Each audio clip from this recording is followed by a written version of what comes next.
আমি শুরুতেই 1971 সালের মহান মুক্তিযুদ্ধের সকল শহীদদের প্রতি গভীর শ্রদ্ধা জানাই। স্বাধীনতার ঘোষক শহীদ রাষ্ট্রপতি জিয়াউর রহমান সহ বাংলাদেশের স্বাধীনতা ও মুক্তিযুদ্ধের ইতিহাসের সকল জাতীয় নেতৃবৃন্দকে কৃতজ্ঞতা জানাই।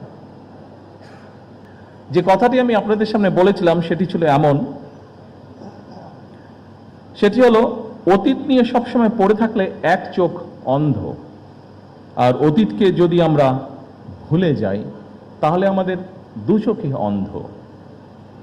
সুতরাং আমরা যেমন অতীতকে একদম ভুলে যাব না, ভুলে যাওয়া চলবে না, ঠিক একইভাবে অতীতেও আমরা দেখেছি, খুব বেশি দিন না, নিকট অতীতেও আমরা দেখেছি যে অতীত নিয়ে এত বেশি চর্চা হয়েছে যেটা আমাদের সামনে যে সমৃদ্ধ ভবিষ্যৎ আছে সেই ভবিষ্যৎকে বাধাগ্রস্ত করেছে। বাংলাদেশের স্বাধীনতা এবং মুক্তিযুদ্ধের অন্যতম অনিবার্য চরিত্র শহীদ রাষ্ট্রপতি জিয়াউর রহমান।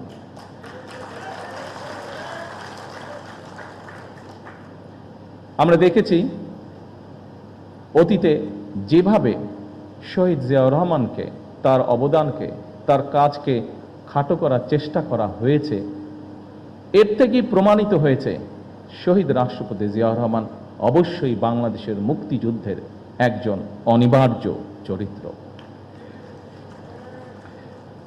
কিন্তু সম্মানিত উপস্থিতিবৃন্দ, শহীদ রাষ্ট্রপতি জিয়াউর রহমান হঠাৎ করেই কিন্তু স্বাধীনতার ঘোষণাটি দেননি।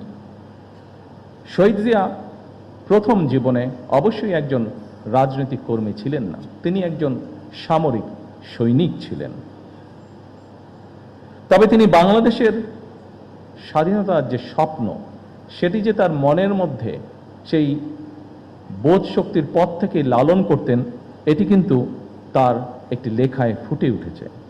স্বাধীনতার চিন্তা চেতনা যে তিনি ধারণ করতেন, একটি স্বাধীন বাংলাদেশের জন্য যে তার একটা দীর্ঘ মানসিক প্রস্তুতি ছিল, সেটি আমরা তার একটি লেখা থেকেই পরিষ্কারভাবে বুঝতে পারি। কথাগুলো আমার নয়, কথাগুলো কারো মন গড়াও নয়, এই কথাগুলো আমরা তার নিজের লেখনী থেকে আমরা জানতে পারছি।